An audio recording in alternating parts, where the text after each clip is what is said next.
The story begins with a famous medical scientist named Kanji Yakutani. Sadly, he lost his sister to an incurable disease, which deeply affected him. Determined to help others, he dedicated the rest of his life to creating new medicines and healing patients. However, due to working late nights too often, he passed away. After his death, something remarkable happened. Kanji was reborn in a different world. When he woke up, he found himself in the body of a 10-year-old boy who had been struck by lightning. This new world was set in a medieval era, and he now went by the name Falma. He was born into a noble family known as the Médicis, who were highly respected for their medical skills. To add to the mystery, Falma discovered a holy symbol on his body. This symbol meant that he had been granted the power of a medical deity. Excited by this newfound ability, Falma met his loyal servant, Charlotte, who explained everything about pharmaceuticals and his own family. He learned that his father, Bruno, was the Empire's most esteemed medical expert. His mother, Beatrice, and his younger sister, Blanche, completed their family. Additionally, Falma had an older brother named Powell, who was currently studying at the world's best pharmacy university. In this world, the nobles possessed the special ability to use holy techniques and magic, but they required a magic wand and certain conditions to do so. However, Falma was different. He could utilize holy techniques simply by imagining the chemical structures. Moreover, his left hand had the power to create substances in his right hand or eliminate them at will. During a dinner gathering, Falma's father, Bruno, recognizing his exceptional talents, urged him to study the combination of medicine and holy techniques. To guide him on this extraordinary path, Bruno arranged for a teacher named Ellen to instruct him. As Falma examines her, she realizes that the medicines are still ineffective. Determined to find a solution, Falma taps into her memories from her previous life and creates some medicine. Later, while visiting Ellen, Falma encounters her dressed in armor. Falma explains the purpose of his visit and asks Ellen to become his teacher, guiding his in controlling the power of holy techniques. After listening to Falma's explanation, Ellen believes in his abilities as a skilled medical practitioner blessed by the divine. The following day, Ellen begins teaching Falma how to willingly harness the power of holy techniques. She expresses gratitude to Falma for the potent medicine that helped alleviate her fever. Together, they embark on training sessions on an uninhabited island, allowing Falma to freely explore her extraordinary powers. Back at home, Falma utilizes his left eye to diagnose diseases afflicting the house servants after gathering relevant information. Empowered with this knowledge, Falma formulates medicines to treat each ailment. The recipients are overjoyed with the results. However, in this world, there exists a social hierarchy distinguishing ordinary people from nobles, resulting in expensive prices for medicines that commoners cannot afford. Deeply aware of this disparity, Falma resolves to establish an affordable and accessible pharmacy, ensuring that ordinary people can maintain their health without burdening expenses. Meanwhile, Bruno delivers distressing news that Blanche has contracted smallpox, a contagious disease affecting children. Despite Bruno's warning to maintain distance, Falma's determination to create a potent cure arises from his memories of her sister and his previous life.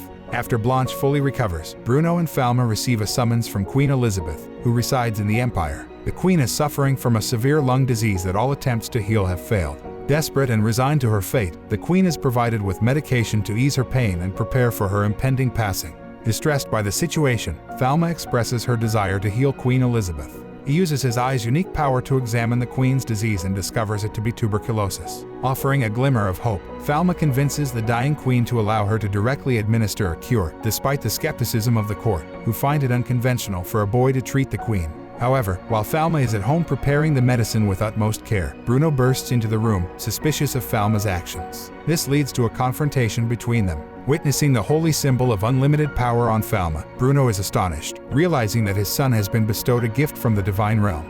This newfound trust in Falma's abilities as a healer is pivotal.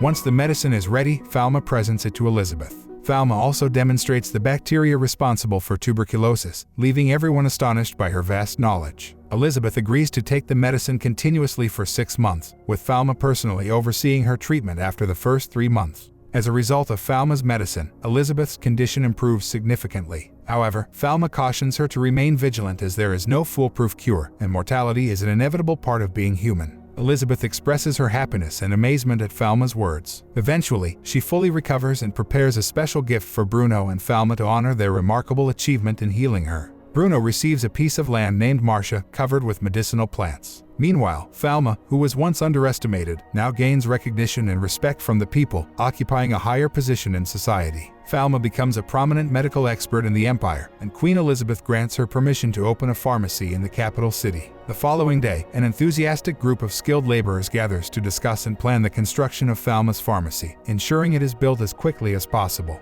Months later, the construction is completed. During a conversation, Falma accidentally mentions the name of her pharmacy, prompting the diligent workers to immediately create a nameplate. Hence, the pharmacy is named Another World Pharmacy. However, Falma faces a challenge in the form of Vane comes a member of the Medical Specialist Union, who seems intent on causing trouble for her due to past disagreements with Nauman's medical experts. To aid Falma in running the pharmacy, Ellen and Scarlett offer their assistance. Cedric, the head of finances in the household, also lends a helping hand. Furthermore, Bruno provides financial support to help Falma establish her business. Finally, Another World Pharmacy is officially opened. However, in the first month, the pharmacy remains quiet and deserted as ordinary people hesitate to visit a pharmacy owned by a nobleman. Fortunately, Scarlett conducts surveys and collects feedback from the people, allowing them to address the shortcomings and create a more welcoming atmosphere for ordinary customers. Then, the first customer arrives, a grandfather named Jean who regularly purchases sea candies. These candies are rich in vitamin C, essential for sailors. Falma's parents also visit the pharmacy to support her, as she struggles to attract customers. Falma's mother suggests diversifying their offerings by creating cosmetics to appeal to both nobles and ordinary people. Additionally, they learn of people willingly disposing of their blood to achieve lighter skin, a practice strongly opposed by Bruno due to its absurdity. One day, a noblewoman named Chloe collapses in the middle of the street.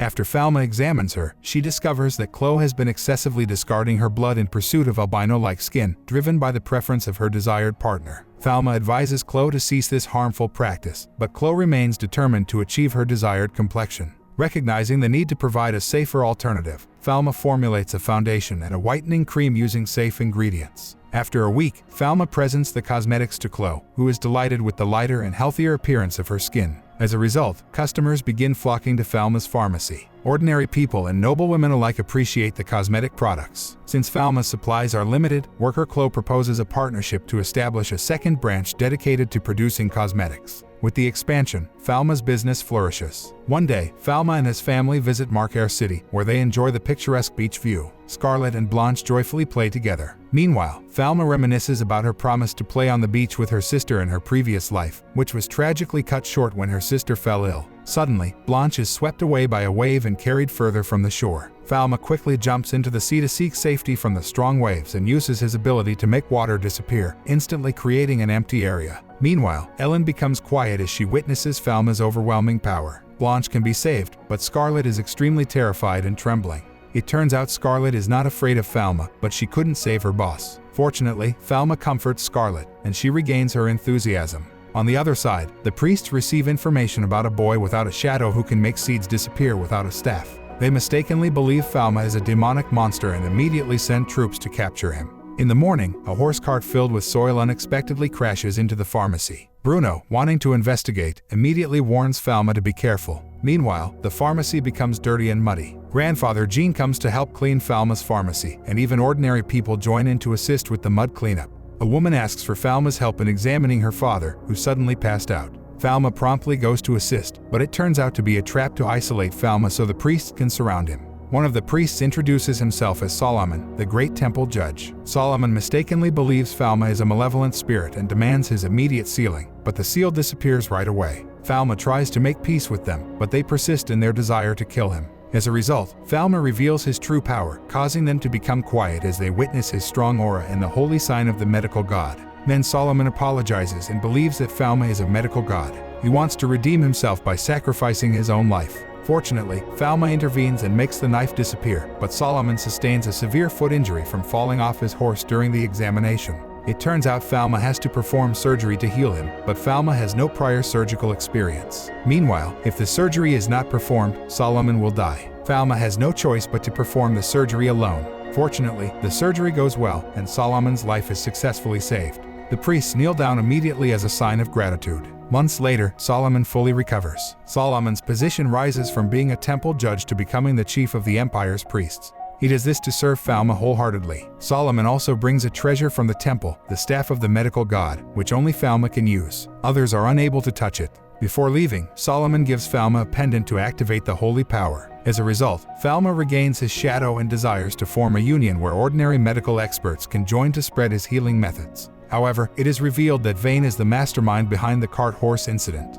Vane declares that the pharmacy from the other world is an enemy and prohibits his union members from associating with Falma's pharmacy. Violation of this order results in expulsion from the union and the revocation of one's license. Afterward, Falma coincidentally meets Pierre, a member of the union, who seeks help for his sick daughter. Falma offers to treat her for the sake of her health. Pierre is ready to be expelled from the union for receiving treatment from Falma. After conducting an examination, Falma confirms that the girl has a simple fever, although it has become acute. Pierre, a pharmacist, is impressed with Falma's hospitality and extensive knowledge. With Falma's prescribed medicine, Pierre's daughter gradually improves. Falma only asks for a bread as the fee for the treatment, which surprises Pierre as it is very affordable. Pierre ensures that the union cannot defeat the pharmacy from the other world. Some days later, the union destroys Pierre's store, but Falma offers him the opportunity to join his drug compounding union. Falma becomes like a god to Pierre, offering him help. In the end, Pierre joins Falma's union and prepares his pharmacy with products similar to Falma's store, attracting many customers.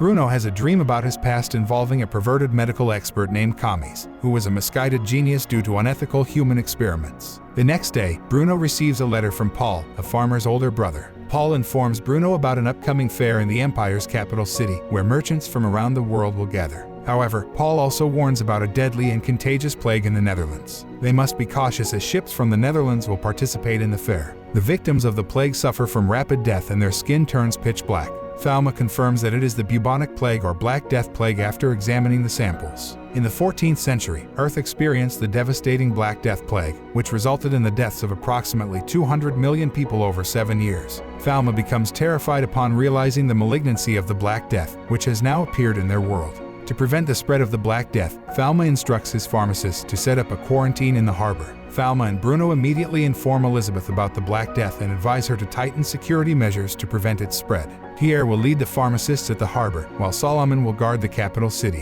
Falma and Ellen promptly head to the harbor. On the other side, the creator of the Black Death, a man named Kamis, has a skull-like face. Upon their arrival at the harbor, they begin examining each ship. Initially, everything goes smoothly, but some ship owners become angry due to the weight. Thankfully, Grandfather Jean, the commander of the Empire's navy, intervenes and resolves the situation. It turns out he is not an ordinary person. The previously angry individuals suddenly become quiet. During the ship examination, they receive information that people in a small fisherman village have contracted the plague and started dying. Some ship crews had entered the Empire illegally through that village. Falma immediately goes alone to the village. Meanwhile, Len keeps watch at the harbor using the power of the staff of the medical god. Falma quickly reaches the village, where he stops the villagers from fleeing to prevent the spread of the plague. As the villagers are stubborn, Falma uses his ice powers, causing them to obediently follow his orders. On the other side, Jean discovers a ship with the plague, and all the crew members are dead. He decides to sink the ship. Falma begins examining the villagers with the help of the temple's priests. Fortunately, the plague hasn't become severe, and it can still be cured quickly. Falma asks the priests to locate the crew members who brought the plague to the capital city and to burn their cargo if found.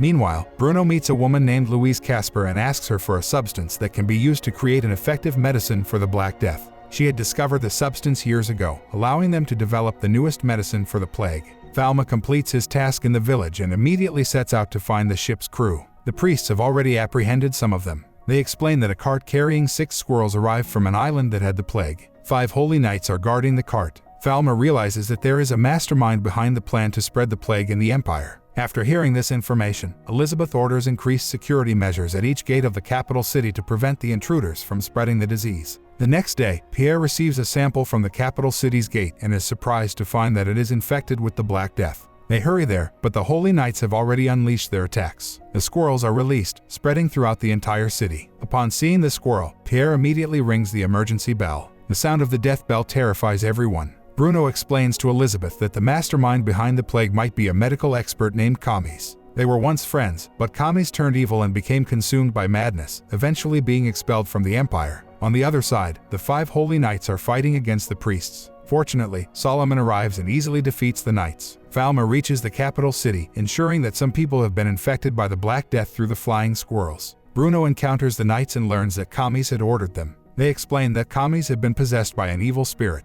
Suddenly, Falma senses danger and sees Kamis there. Meanwhile, Scarlet and Citrus are at the other world pharmacy when Kamis suddenly appears and stabs them with a poisoned knife. Falma and Bruno arrive shortly after. Bruno engages in a brief fight with Kami's, allowing Falma to heal Scarlet and Citrus from the deadly poison. Fortunately, Falma successfully neutralizes the poison, although their wounds remain open. Falma takes over the fight against Kami's, feeling pity for his unhealed madness. In the end, Falma has no choice but to deliver a powerful holy attack, turning Kami's into dust. Suddenly, a purifying power spreads throughout the entire capital city. After 2 months of battling, they manage to halt the spread of the Black Death Plague, allowing the civilians to return to their peaceful days. Falma reopens the Otherworld Pharmacy, which had been closed for a long time. This brings an end to our series. If you enjoyed the video, don't forget to subscribe our channel, Any Explainer.